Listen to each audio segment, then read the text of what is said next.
Welcome to All Worn Out.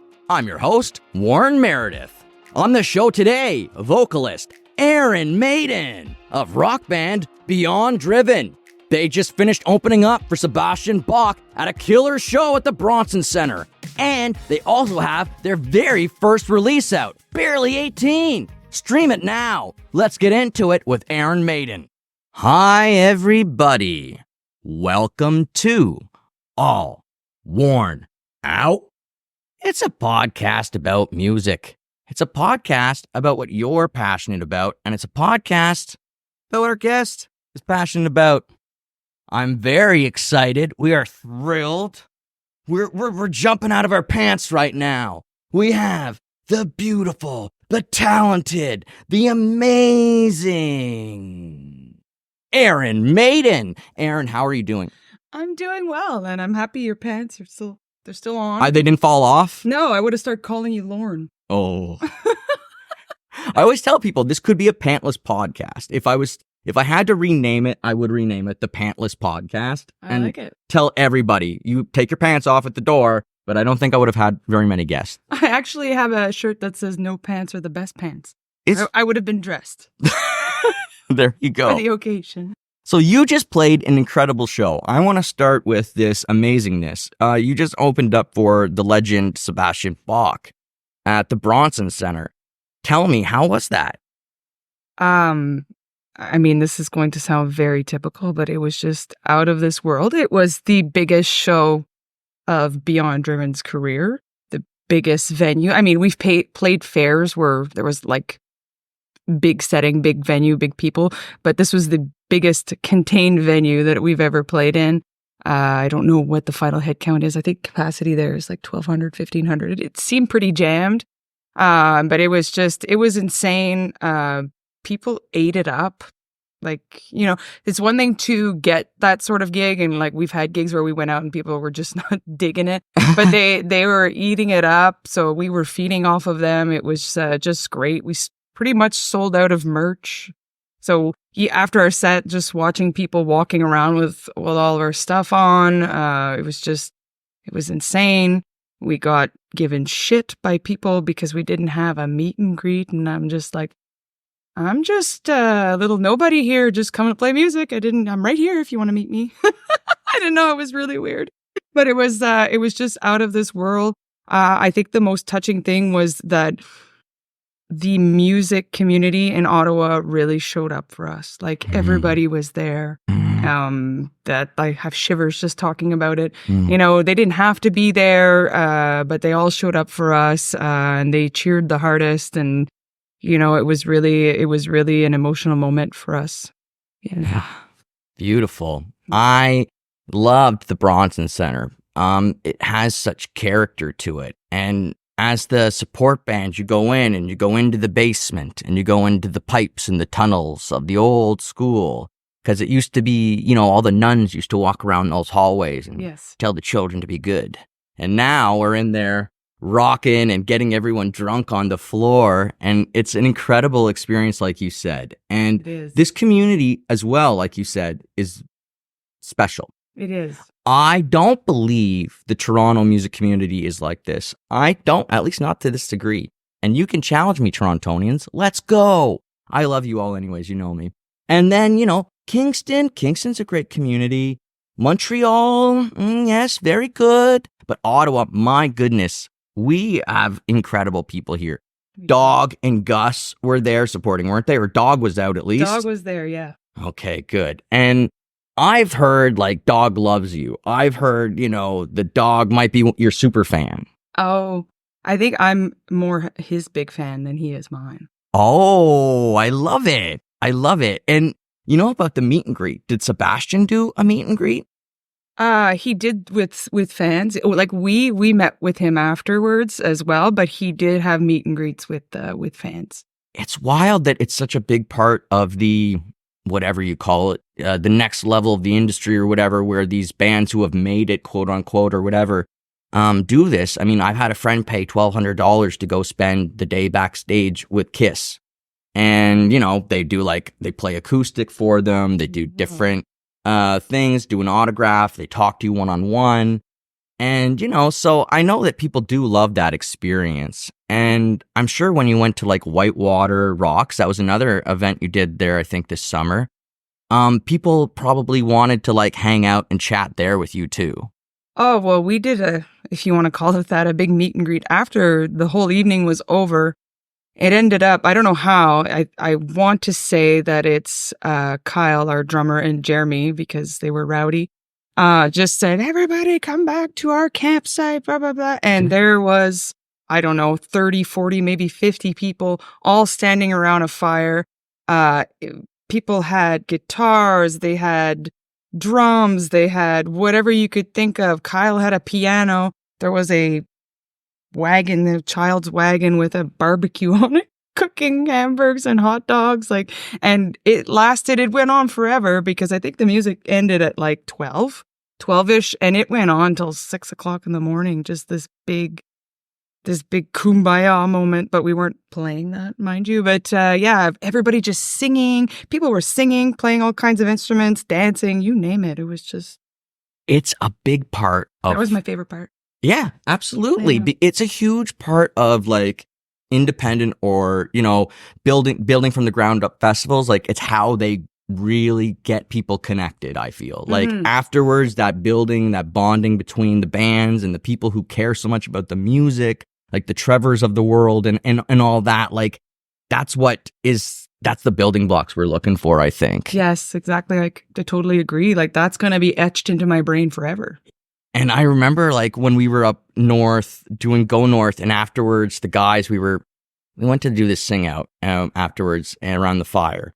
And the mayor of the town and Dick's Landing or Richard's Landing, he had 4 daughters, and they were all singing like around the campfire, Kumbaya. Oh, were they actually Kumbaya? Yeah, in songs like that.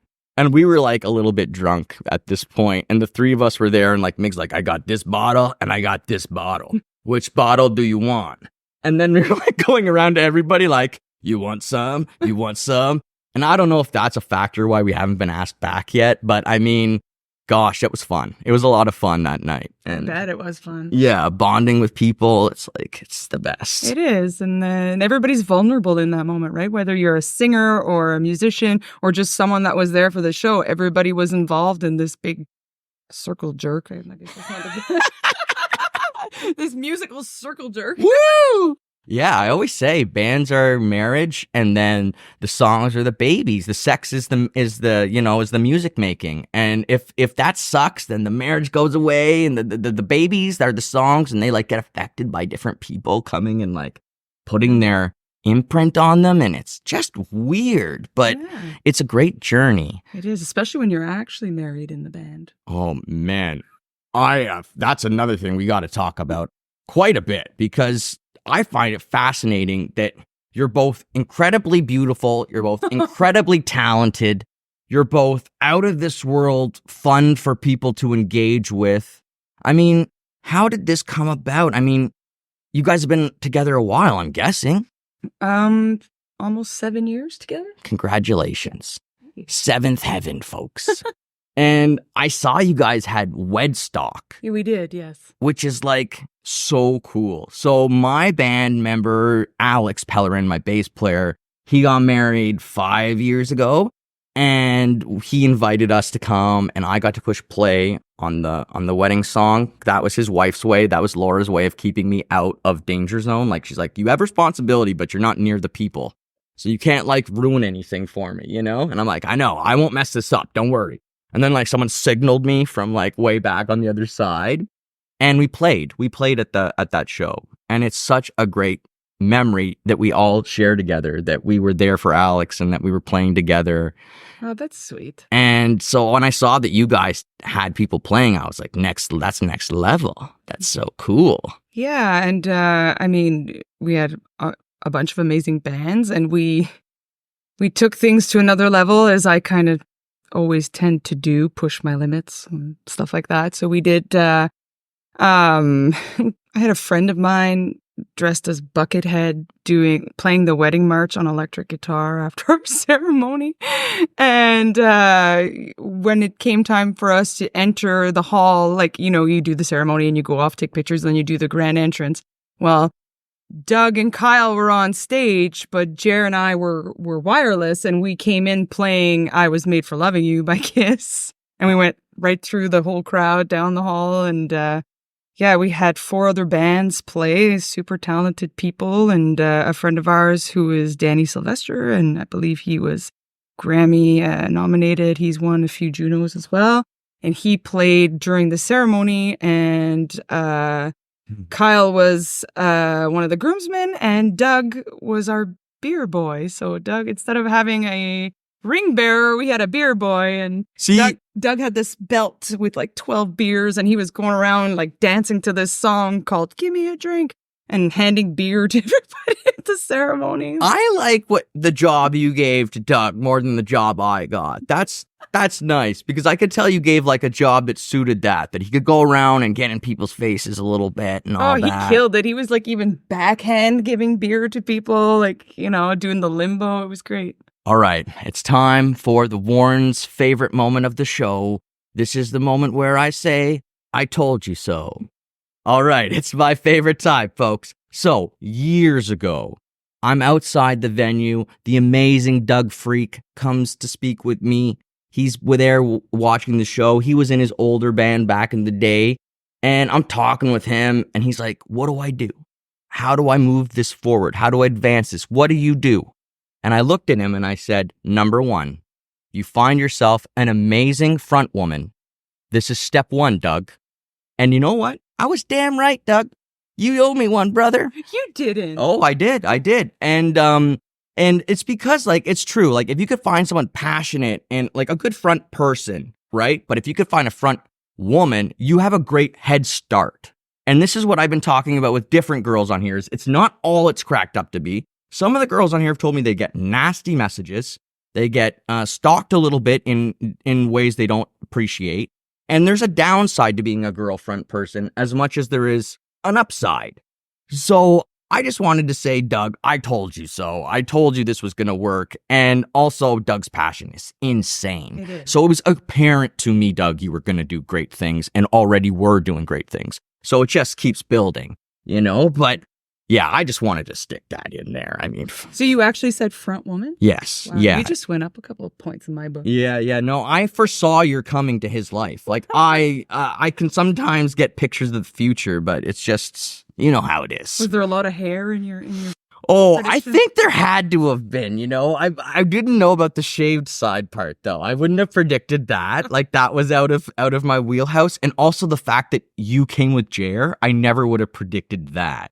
Like, that's a brilliant grab, Doug. Like, so good. The fact that you picked up on those 2 amazing people at once is so good. And who's your drummer? I don't know very much about him. Kyle Palin. He, I think first and foremost, is a keyboard player. Oh.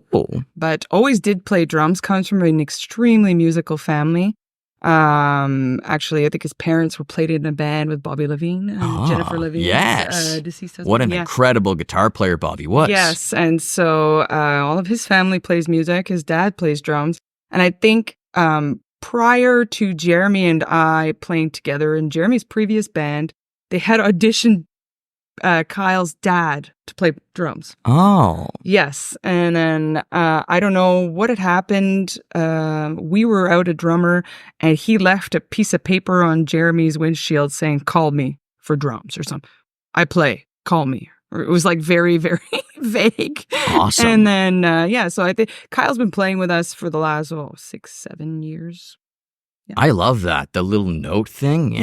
Yeah, that's cool. I like that. It's like, again, it's like I'm saying about the relationship thing. It's like, that's like a thing we would hear about in like, you know, check yes or check no in the box below and send it back to that girlfriend kind of deal. Yeah. You know what I mean? Yeah, it's cute. It's vulnerable. Yes. And then over the years, like he's one of our best friends. So awesome. Yeah, you guys seem like you're very bonded, like you're very close and like you have a lot of fun together. That's important. I mean, that vibe comes off like that. Yeah, we always say that Jer and I are the mom and dad. Kyle's Uncle Kyle, and Doug is our son. Doug is our son. Doug, you could be Uncle Doug as far as I'm concerned. But I mean, I love it. I love that dynamic that you guys have. And in our band over the years, I was kind of the mother. And Alex, the bass player, was the father. And Hilarious. yeah, it's true though. And we would go, like, for example, we were in this pub in Toronto one time, and it was like, they're making all the beer in the place. And I was up there asking Alex, like, because he makes beer, he makes his own alcohol and all this. And I'm like, well, how do they do it? How do they mix the hops with the such and such? And then the waitress came over and she was like, oh, I don't want to interrupt you two lovebirds, but this and that. And then they walked away and I'm like, well, I was like right into you about like making all the alcohol and like how you do it, and like, so it's just, yeah, we have that bond, and Alex cooks for us. Like, that's another thing. Like, do you guys have any cookers in the band? Like people who cook? Yeah, Jeremy cooks for us. Yeah. Papa cooks for us all the time. Yeah. See, and that's the same thing. Alex, Big Papa cooks for us. And like when we were in Toronto recording, he made us like risotto, and I was like, we got like a whole chicken, and he made like chicken broth and put that into the risotto and everything. It was like legit, Oh, that's good. Yeah, Jeremy's a meatitarian, so it's a lot of steak, a lot of bacon. Mm-hmm. I love bacon. Yeah, a lot of sausage, a lot of fried bologna as per my request. I think it's because most of the time when we're eating together, it's breakfast, but as a band. But Man. yeah, when it comes to supper, it's always like steak. And you're such a demanding woman.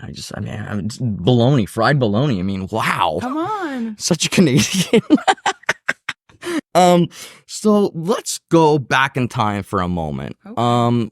Because I saw a beautiful picture of you at your wedding with your mama, and I thought, wow, she's a mini me of her mama. That's so great to see as well, when you can see the genetics flowing through like that. And the people love each other, it's even better. But yeah, going back in time, where do you remember your first musical moment? So could have been a song, could be someone singing to you, could be a jingle. Do you have like an early musical memory? I come from, on my father's side, a very musical family. My grandfather was featured on the TV show On the Road Again with Wayne Rodsad. Yes. Yeah.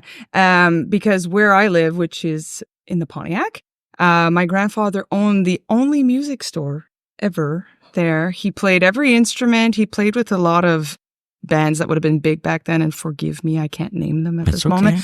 But he was deaf and played the instruments anyways. He wasn't always deaf, mind you. Right. And my earliest musical memories are of me begging him to teach me to play, and he'd always look at me and be like, if you're meant to play, you'll just know. And then speaking to other ancestors, they told me that when he was a child, he basically picked up an instrument and knew how to play it. Wow. That it was there from the get-go. And so that would be one of my earlier, yeah. And then, but my cousins, it's funny, all my cousins or uncles or whatever, they all played instruments, but my dad and his brothers, they can barely play the radio. And then I have an older sister who also sang and played in a band, and a nephew who plays music as well. Okay. And so it's just kind of skipped a generation, my dad. Sorry, Dad. I just took all that from you. Well, I saw that you guys had like the turkey, the Thanksgiving dinner thing, that's my dad's. And everyone was playing an instrument, and that's such a cool thing to see. Mm-hmm. And when music is a part of a family, it's a neat thing for sure. Yeah, wow. I mean, that's so pure. I mean, I don't even know how to go at that except just to say that's really pure and beautiful, and what a great first memory or early memory to have. Yeah. My probably early memories of me singing are probably just my parents saying, "Keep it down." I had very loud singer as a child. Oh. Very loud in your face. Well, not much. So you were always loud singer. Yeah. A loud singer. I would say that I am not as loud now as I used to be. Right. Yeah. I've really honed in on calm. Control. Same here. And that's just the maturity process. Yes. And perspective. We got to watch enough video and got to hear enough and all that good stuff, you know. The videos, the random videos on people's stuff. It's like, they're very humbling. I know. And that's, I think, what people need to realize or always remember for us singers, please, is that it's such a humbling thing to do. Is yes, we do get moments of great glory if we work really hard and we get lucky. But with those great moments of glory can come a downfall. And I've experienced it myself. So, I got off stage at the Ottawa Senators game. I felt great. I was excited. But as soon as I read the comments, I wasn't very happy anymore. And what a thing to learn, right? And you know how you said we have a great music community in Ottawa? Yes. We really do. But what I discovered that day was some of the people, the majority of the people making rude comments to me were musicians in this city. And I had to kind of research through that. And then you know who came to my aid and who came to defend me was Evil Creek. Mark Garrod, Johnny Bapp, Ryan Conway, a bunch of people came and started commenting back to these people. And I was so filled with love in this moment when I saw that the community was coming to my defense, to my aid. But there just wasn't any reverb on it. And reverb is really important in rock music. And also just like the sound levels weren't leveled. So, I mean, I feel you because I sang the anthem there, and in there it's like, wow, this is great. But on the TV, I don't think it was as great, and for the exact same reason, right? Right. It's very these buildings are difficult to do the sound for, and the big bands that go in there, they spend so long going all around the auditorium doing sound checks with these things to see how it is. And they did that with us for like maybe 2 minutes on like one side of the other.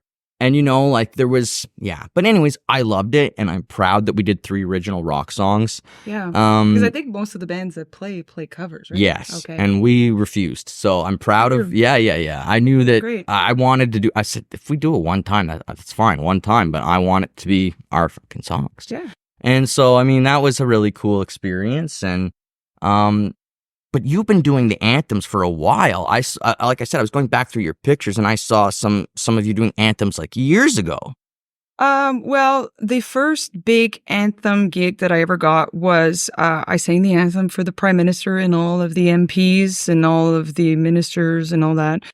I actually did it twice. So that was the first big one. I was at the Shaw Centre. There was 500 or more people there. That was the first go at it. And I had auditioned for the Senators twice. I did it twice. One was years ago, and I didn't get it because I didn't remember the American anthem at the time, or it was just one of those things where the nerves got the best of me. And if you read the lyrics of the American anthem, they don't make any sense. No, they don't. What is that? What does that mean? No, they don't. It's all Old English. You're right. Yes. Yep. And so I didn't get it, and then. I don't know how many years ago, 2, 3, I auditioned again and I got in, and I did do the anthem. Funny side story is while I did the anthem, I tripped on that because I move. Yeah. Most people sing the anthem, they stand there, they don't really do much, but I'm a mover. And I stuffed into the carpet and I bunched it up too, and I was just like, and I kind of skipped a beat in the wording, but anyways, it was fine. But, yeah, I did it once for the Senators. I only did it once, and they had called me and asked me they'd given me another date, and my stepdad is very ill, and it was to be on the weekend that we had planned to take him ice fishing, which was an annual family thing. So I said no. Mm-hmm. And I haven't heard from them since. So maybe saying no is not well, thing, maybe, but I don't think that should. I think that's silly if that's the case. But I do regularly sing for the 67s and the Red Blacks. Yes. My personal opinion is I enjoy that experience more than the Senators, just because with the 67s and the Red Blacks, I'm not confined from people for hours. Until it happens. I'm still in with people until about 5-10 minutes beforehand. Whereas in the Senators, I'm like, I feel like I'm locked in a cellar, and I'm like, I have to stay there. No one can be with me, and it's just kind of, it's long, So it's more of a community feel with the 67s and the Red Blacks, because it's the same. You won't find me singing anthems. That's probably not going to happen, and it's just I can do an American anthem, but I don't like it, and I can't do it the way I want to do it either. Well, the American anthem is very challenging. Right? Yeah. Right? And even the Canadian anthem has some weird parts to it where it's a little bit like, ooh, I kind of got to drag that a little bit there. Yeah. And then push it here. And that's the kind of the weird parts about anthems I find is it's like it's really in your control when you shift the gears, And yes, and I find that I've made them my own, but I didn't go overboard with that because people hate that. There's a fine line But I mean, everybody's voice is different, so you kind of got to accommodate your voice as well, right? So, Yes. but you just give it a bit of flair, but not change it too much. But I mean, I've been there, done that, got the t-shirt. I still do the 67s and Red Blacks because I enjoy it, but it's not, like I don't intend to do it as often as I was. Right. Yeah.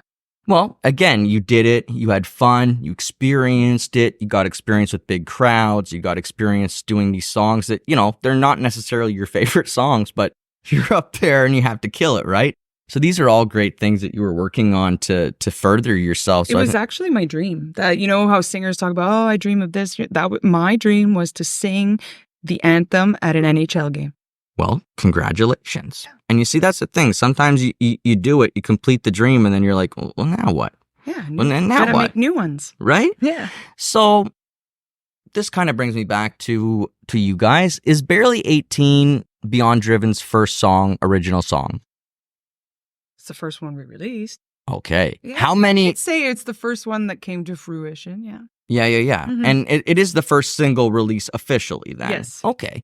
And how did that song come about? Did a riff come into the room first, or did a vocal melody come in? What happened first? With Beyond Driven, the riff enters the room first, always. Right, that makes sense. Jeremy he is the riff machine. Like, he's got tons of them down the pipe, like all kinds. There's no shortage. It's just to pick and choose. Okay, we're going to pick that one, or we're going to pick that one. So what usually happens is he'll start jamming it out at band practice, and then the guys just jump in and they play around with it. And I usually do nothing in that time other than look at my computer, because what I do is sometimes I'm like up at 3 a.m. I got a song idea, so I'm going to type it in. I put it in a drive. I'm not old school in the sense of like you with your little notepad. Oh, yeah. I would be. I prefer to write on paper. It's just the damn thing's not always there.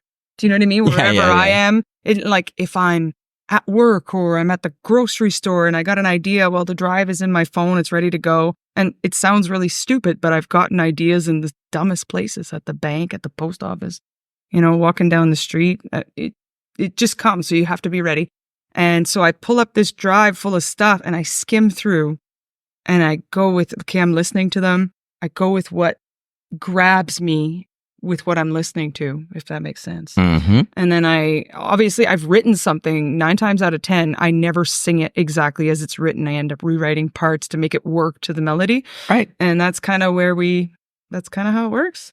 Very similar to the way I write and the way or the way we write as a band. Very, very similar. And the whole riff thing, yeah, I'm a riff addict and I don't care anymore if it's a guitar riff or a bass riff. I just love riffs. Mm-hmm. And yeah, and I've learned, like you're saying, that, I've learned through reading some histories that people have come up with their best songs in the weirdest of places at the weirdest of times. And like, for example, I mean, trying to make me go to rehab, that she was walking down the street with her producer and she just started singing it.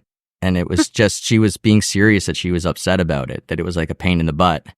And, and the producer was like, we got to turn around right now and go back to the studio. And she was like, what? And he's like, you don't know, but let's go now. You're not going to the rehab. You're going to the studio. Exactly. That's how she got out of it. Probably. And then there's other stories like that too. Like the guys from Free, when they were 15 years old, doing a high school Battle of the Bands competition. And then they get off stage, they lose, which I can't understand how Paul Rogers and all these guys in Free would lose. It makes no sense to me whatsoever. But, then the bass player just started singing All Right Now as they were walking down the hallway to make his bandmates know. Yeah, I didn't know that. He just wanted them to know that it was okay that they lost. And then that ended up becoming their first hit song. So, I mean, you just never know. Sometimes like that genuine feeling comes through, that authenticity in the moment, the pain or whatever it is, it'll just come through.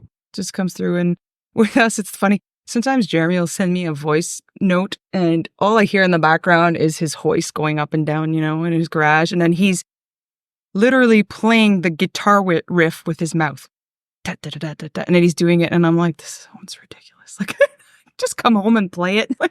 But does Jeremy do this when he's playing guitar? Does he mouth words at all when he's playing? Because that's what Joe would do. And it would freak me the heck out because he would start calling the notes before he's playing them. And I would be like, that's insane. I'm like, that's nuts. Like, your ear is crazy, Joe, you know? But it's just like, that's the thing. Guitarists and musicians, we have these ears and we can do crazy things with them. It's true. Like, for his mouth beat to sound like a guitar, and it does. And I'm just like, oh my God, how do you do this?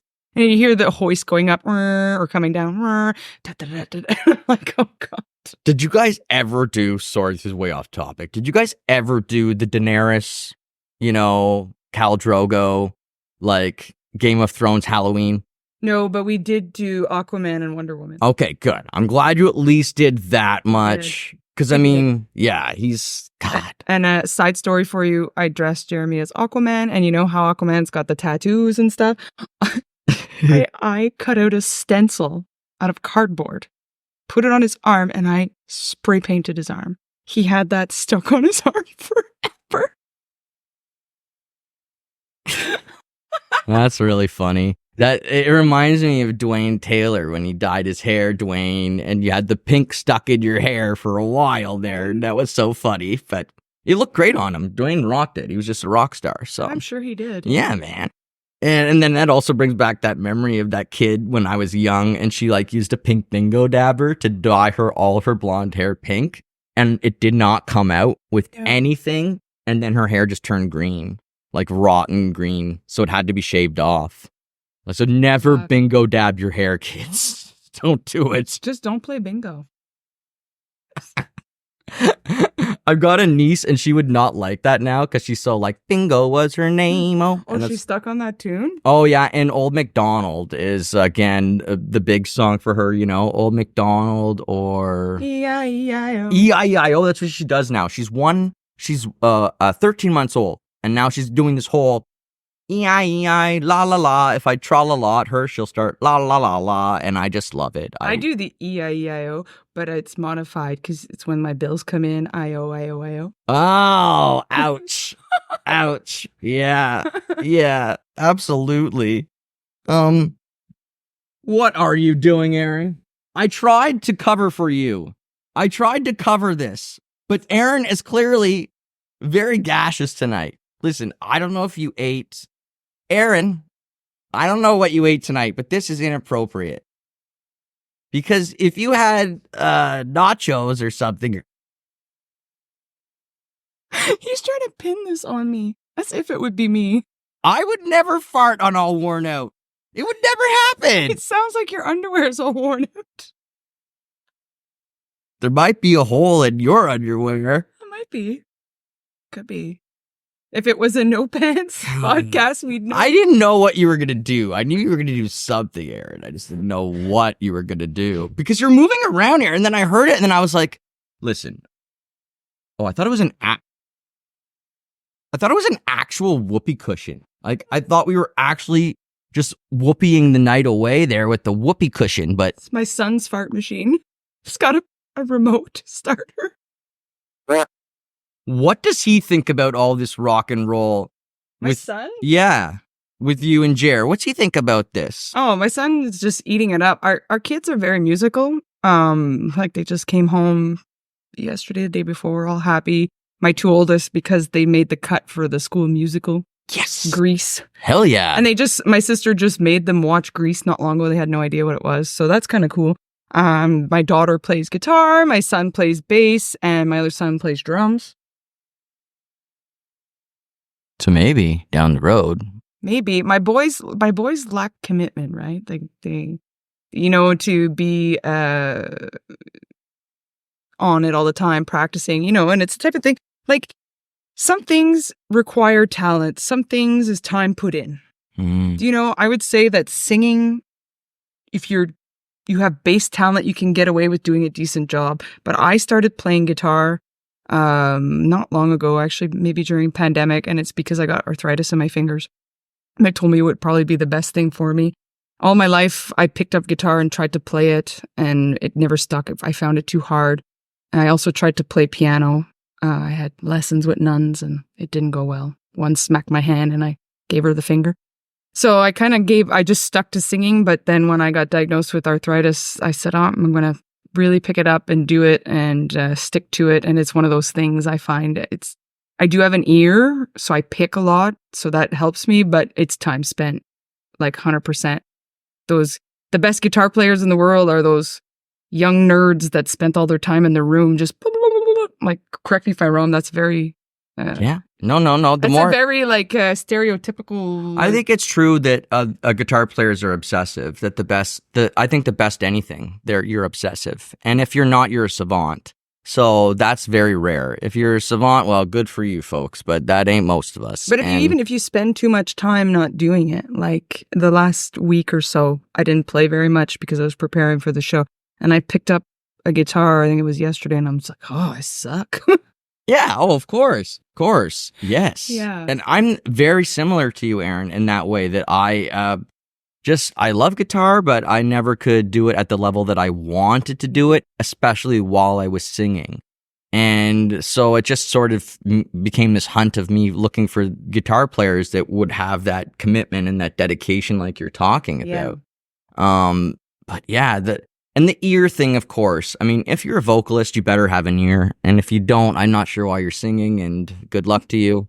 And I'm just being honest. No, it's true. I think the ear is the most important part. Because even if your voice isn't that great, you know, like I'm going to take as an example, Johnny Cash. Yep.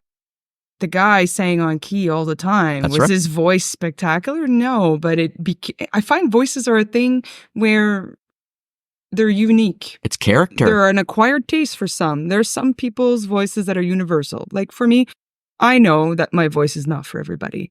My voice can be a lot for a lot of people. Especially growing up, I was always told, you should sing prettier things and sing softer and blah, blah, blah. And I do a lot of big, high things that are demanding. And sometimes it's like, like I don't think I would go well in a church choir. But I sing on key. For the most part, anyway. Yeah. Well, I mean, this is the most important thing. Yeah. Is singing in key, not going flat and sharp, not having pitch issues. These are the things that vocalists need to not have happen if they're in a band.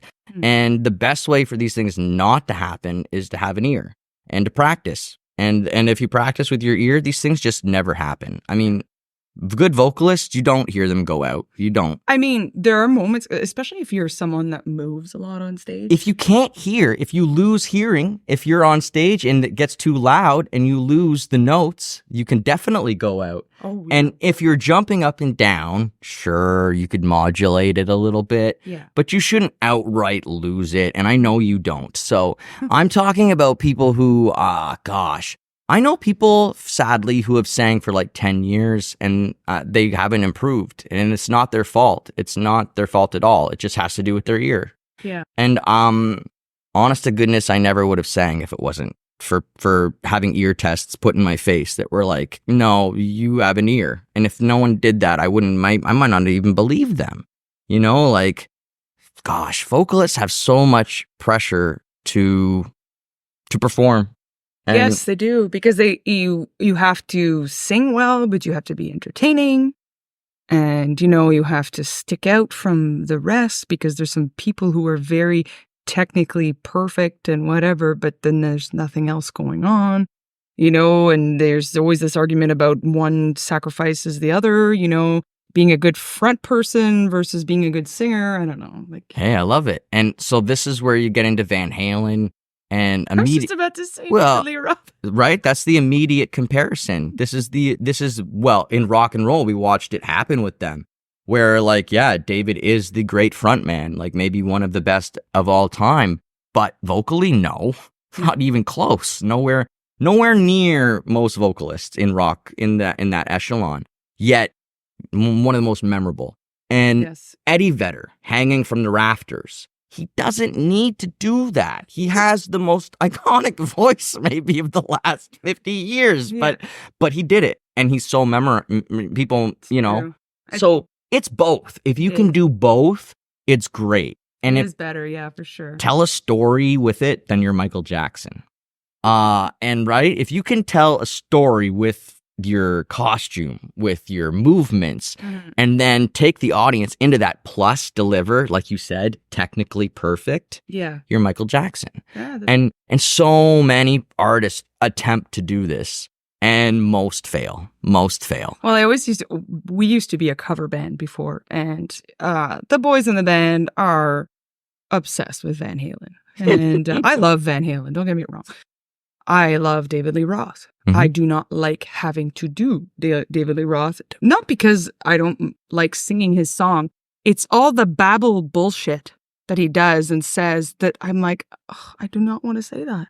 Right? You know, all the things, all the bullshit he says, you know? Right. Yeah, no, you're totally right. And it is baloney, and it is that stuff. Like, the first time I went into the studio with the producer was something that it really got me, and I was not ready for it whatsoever. When he took me in and he was all like, okay, but at the end of that, you need to go like, yeah.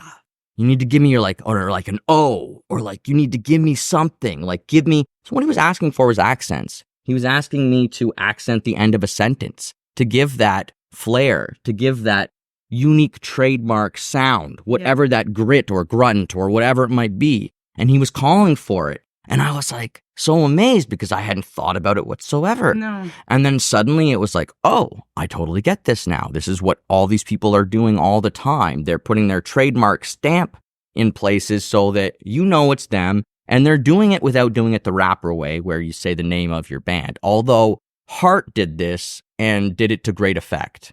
I've always thought that was an amazing thing they did marketing-wise, when they're Heart, Heart, Heart, and it like echoes through the song. It's fucking genius. So what is your signature? Not very good at it. I mean, to be honest with you, it's my growls. I growl a lot, and I can. Well, listen, you said you're loud. I'd like to have a loud off with you.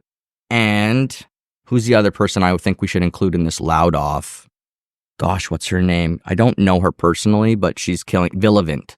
She's killing it. And I've been told that she's the loudest person in the city. And I said, I highly doubt it. I'm just joking. Shots fired. Right? So I have Scotty will tell you this. At Brass Monkey, it's labeled Warren, and it's for loud singers. Yeah. I helped them set it up. And it's slammed with compression. So it squeezes it together. But yeah, I mean, so we have so much in common. Like, I do dance. Did you do dance? Well, I dance. I never took dance classes, no. What was some of the other similarities we were finding we had? There was some more when we were talking. I hope bad memory is one, isn't. Bad memories? Yeah, having a bad memory, because I forget what we said. Oh, okay. Oh, we played goalies. Goalies, thank you. Great memory. Yeah. Way better than mine. I'm impressed right now. Yeah, very. Myself. When did you play goalie? I played a goalie from 2015 for 3-4 years. I played hockey when I was younger, and then my parents didn't put me in because I was playing in front and I was hurting people. So they didn't let me play, and, goalie equipment's expensive, and just being a hockey parent is just nightmare. Draining. Yeah, and so, I started a women's league in my hometown, and I played for 2-3 years. How old were you? Oh, I was 20-something. And you started a women's league? Yeah. That's so cool. Yeah. That's so cool of you. Yeah, it was cool. And then you were talking about how you can do the splits. And I was telling you that I can't do the splits, but when I played goalie, I did them against my will. Yeah. Well, I think they're always a bit against your will. Well, they always were for me. But I mean, I was a weird kid. Like, I'm a weird man. So I my sister started taking dance class. And so I don't know. Then I decided I wanted to try it. I saw them doing it. I saw there was another boy in the class. And I was like, I could do that. And they were doing Grease, by the way, for the number that year. Tell me more. Yeah, they were doing some kind of Grease number where we ended up having like the motorbike come out on stage. Nice. And oh, yeah. I like it. And gosh, my sister would have just said it's just because I want like attention. So my sister would say like, you have to ruin everything for me, Warren. You just come, you just ruin it. And this was supposed to be for me. Front person syndrome. Right? And I'm like, I have to know how to dance, Jessica. I'm sorry. Just very important to me. Being a goalie, like you said, with the parents is like such a nightmare. And my memories of playing hockey, but the positive ones are on the ice. Everything else, negative, took place outside in the locker rooms and outside the locker rooms. And at things called tryouts, it shouldn't be called tryouts. It's a misnomer, my friends, especially in a small town. But I mean, that's just what I learned. And what we all learn is that when you know people and you have connections, sometimes you get a ticket to ride. And that's great. But a ticket to ride doesn't mean you're always going to get a ticket to ride. No, that's true. Right? And it's better to earn that ticket through hard work. That's right. And then you'll always know that's how you got it. And because it's like when we got the Sens game, one of the true things about that is my father was working there as a custodian. And he worked very hard there for many, many years, cleaning up people's barf, helping people. Old man he found up in a sweet crap in his pants helped him. Like, it's a thankless job. You know, you go around a big building like that, cleaning up after people's yuck. So I know that my dad helped a little bit by talking to someone there and saying my son loves what he does. But the Down with the Devil music video was out. And that song was doing well, just like Beyond Driven has their song right now with 10,000 streams in the first month, folks. Get out and listen to Barely 18. And we had the same similar situation. So it was just like, yes, my dad threw my name in a hat. But then when they went to look at what we were doing, it was like, okay, there's a reason for this. You know what I mean? Yeah. So you got to earn it. There's luck, there's knowing, and then there's the work behind it. Well, I mean, you often hear people talk about someone and it's say, oh, they only got that because of this, or they only got that. Like, I know of an artist that people are like, oh, yeah, it's because their parents pay for everything. And, you know, it's like, if your parents could pay everything, would you let them? Yes. If you knew someone that could connect you to get X thing, would you do it? Yes. You can't fault someone for using the tools or the advantages that are given to them. You know, it is what it is, you know? If when people talk like that, it's just because they don't have that opportunity. But if they did, they'd be doing it too. So, like, everybody should know this one story in music, I think, going forward, and that's Rebecca Black, because it tells the truth of the music industry, which is all the money in the world will push you where you want to go, but you ain't staying there, and you're not going to be taken for what you wanted to be taken for. So money can take you places, but it won't give you that talent. It won't, and it won't give you that respect that people have for you. And years ago, I was doing the Big Money Shot with 88.5, and one of the ladies there who was giving a speech was talking about how there was a guy here and he tried to buy his daughter's way into the industry, and it ended up getting her blacklisted. So most of the time when you try that way, purely that way, and the person is not talented, it doesn't really work. No. And it backfires. That being said, the industry is an industry. And what does that mean? It means everyone is making money off of each other.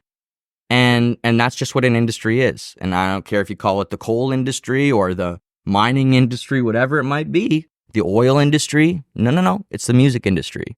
And so people make money in this world. It's a business. People make money doing music? Yeah, not me. These people. Not me. Well, we do know some of them. And I mean, this is the thing about the music world is it was set up and designed so that other people made money and not the entertainers. No, exactly. Gosh, when you think about how horrifying it must have been for people who were black in the States, like Louis Armstrong, for example. Think about that, how you wouldn't get paid, plus you would get stuck in a closet, plus you'd be told to wait outside in the back, you know, plus you can't use the washroom or eat in the same dining hall. It's like... And your music gets robbed. Right? Exactly. So, I mean, it's a horribly mean industry. And I was talking about this the other night about the guy who I was saying, like, you know, Michael Jackson buying the Beatles catalog right out from underneath them after recording a song with Paul McCartney.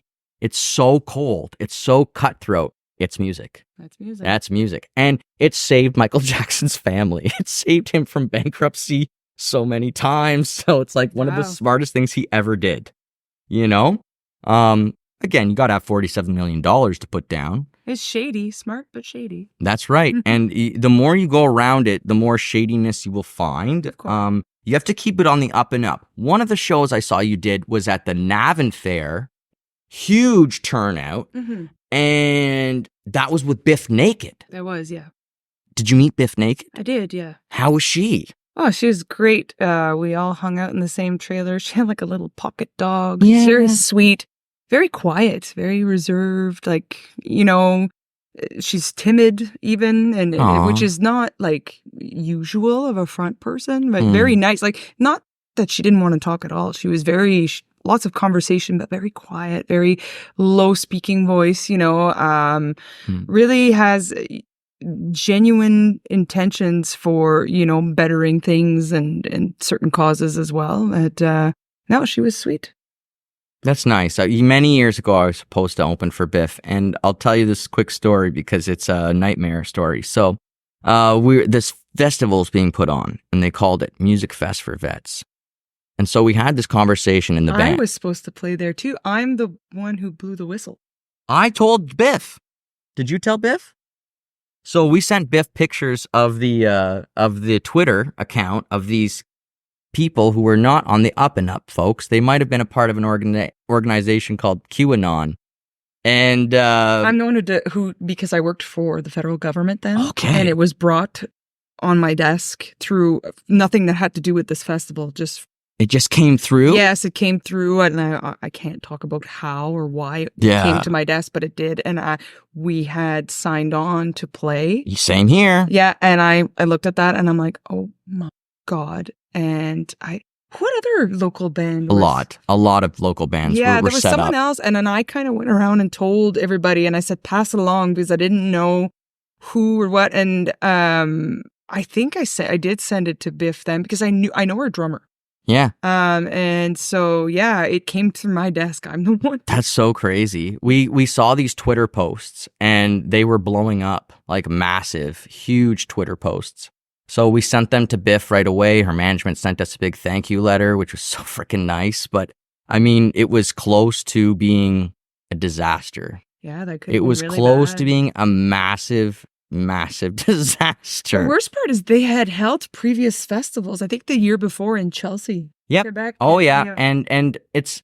But this is the problem with they is they is often just an independent person, and it's like voodoo. Joe Matthews is an awesome guy, but he's one dude, and he puts on this festival, and it's so much work.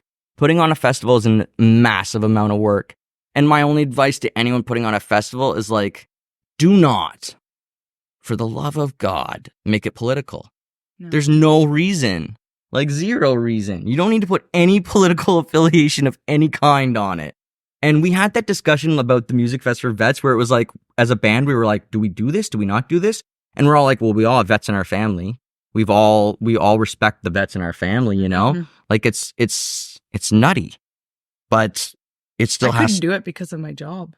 It's just like, man, that's nuts. But I mean, I had completely forgot about that. It was right. And so look how far back we're going. Let's keep going a little bit longer. 23rd of November. What's going on then? 23rd of November, we are playing the Atria. Ooh, that's in Oshawa. It is. I've never been there. And with My Own Addiction and Lucid Heist. Alexandra Augustine. Yes. Okay, that's going to be a wicked show. People should get out to that. That's going to be a lot of dancing and singing and partying. That's going to be really good. Yeah. And again, this is a venue I'd love to get into one day soon. I have never played Oshawa. Me either. I've never even been I've there. never played Oshawa. Like, I've played Toronto bajillion times. But it's interesting. If you try and get into Hamilton, it's a little bit of a door there that you kind of got to go through. Okay. And same thing with Oshawa, I find that they're a little bit protective. They're like, I don't care if you play Toronto. That doesn't mean you get to play here. You know what I mean? But Hamilton has a great art scene because it had like the industrial market kind of collapse and then be filled back up with the artistic scene.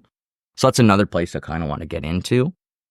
Quebec City, really fun experience as well. Oh, really? Yeah. I saw you did Jammy Jams with Ginny Ranger. Yes, I did. Ginny's another one I've asked to come on the show. I hope she comes on soon. I think maybe on November 16th. And that is another big day. It is. Super Kyle. Yes. And you're going to be on stage? Yes, I am.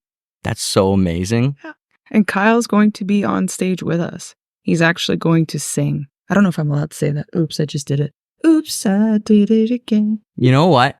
I think it's amazing. I think it's amazing that Kyle's been inspired by the music community like that. That's a beautiful thing because he inspires us so freaking much. He does. That if we can give a little bit of inspiration back, I think that's beautiful.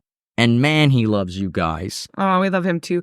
He, I guess about a year ago, I was diagnosed with, dystonia. And it is a condition that mimics Parkinson's quite a bit. And I take Parkinson's medication quite regularly. And Kyle was a stranger to me, really. I'd never met him. And he just out of the blue, like I was going through rough times, and I'm not one to post about it. Like it wasn't apparent on my social media. And he reached out of nowhere, and he just said, I feel like you need someone to talk to. And I just like lost it.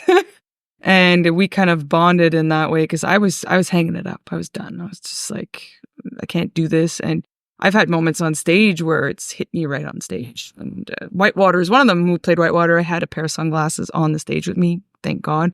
The lights blinking just kind of triggered it for me.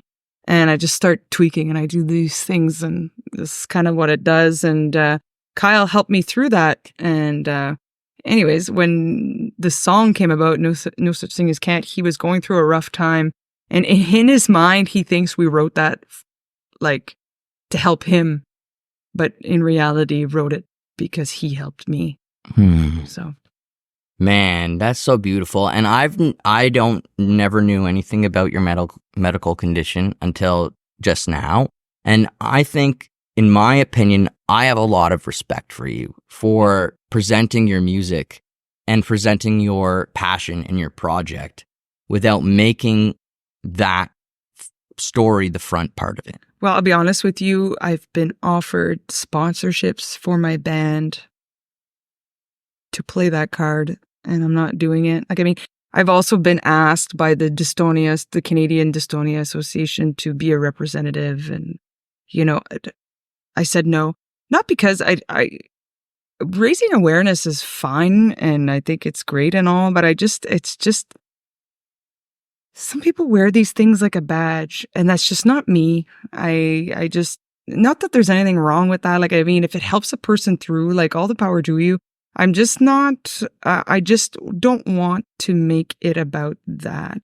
And which is, when you go to audition for something like The Voice and all that, they're always looking for a story, right? Just about to bring that up. Yeah, they're always looking for a story, and they're not fucking getting it from me. America's Got Talent, right? Yeah. It's the same thing. And they found this out on American Idol. They found it out on American Idol and developed this process of telling the story. And it started out where the story didn't have to be sad. It started out in the early days where the story could just be fun, interesting. But now, if you watch America's Got Talent or any of these shows, the person comes out and they have to be dealing with a massive issue. Yeah. And honestly, Erin, what I think is amazing about you is your talent level is so great, and your songwriting ability and your stage history and the work you've put in is so awesome that I believe you could tell people about this and it wouldn't become the focal point. Now, maybe that will be your decision in your time down the road, I know. But I just want you to know that I believe you are talented enough that you could still stand on your talent in front of that. And that's not everybody. And that's why I say that. That's not everybody. Most people would get wiped out by a massive movement or a thing of support. They'll get washed away with it. And the whole point of the events will become about that, not about the performance itself. Well, I just find that we live in a world of people consumed by poor me syndrome. Do you know what I mean? And the pity parties, and like, again, nothing against people who express. Some people find comfort in sharing. Yes. And but I don't know. That's not, like, dystonia is not who I am. Do you know what I mean? Right. Like, that's my issue, more or less, with it. And everything that Beyond Driven has achieved has nothing to do with it. Oh. Right? It's like you've overcome the newest member of the band. Like it's something Erin's overcome. Yeah. It's something you're conquering. Yeah. But it's like what Beyond Driven has done and achieved, Sebastian Bach, all that stuff. It's not dystonia. It's just your amazing talent as a group, as a band. I think, like, we work hard. We just transitioned into the world of originals, and a lot of people, there's been speculation as to, well, how did they get that? Blah, blah, blah. There always will be. I'm a pest. I'm persistent. I am a better salesperson than I am a singer. and I push, squeaky wheel gets the grease, and that's a mechanic reference. My hubby will be proud. And I push, I lay down on the line.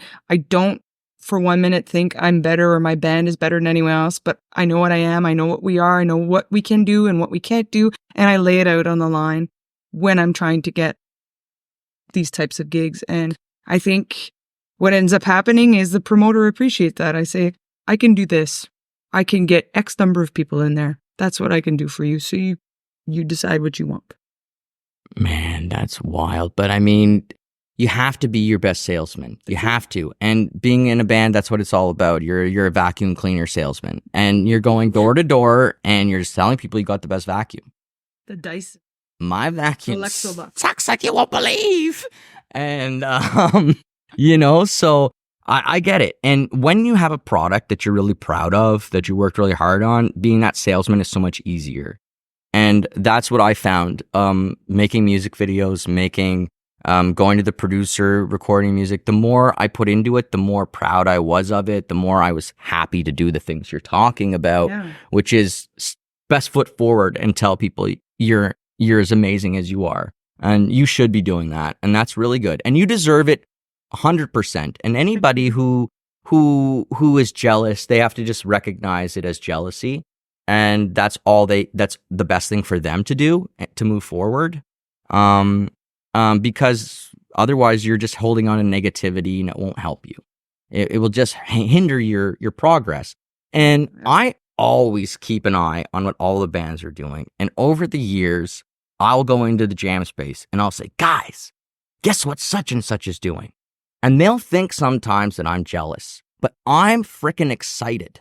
And I'm also intrigued because I love to know we only learn things by watching each other. You only pick up on things this way. So, you know what I mean? As long as you appreciate the work that people put in. Well, I think we're all learning from each other and play off each other. I think it's friggin' awesome. You guys have new songs coming down the pipe? We do. Something coming soon?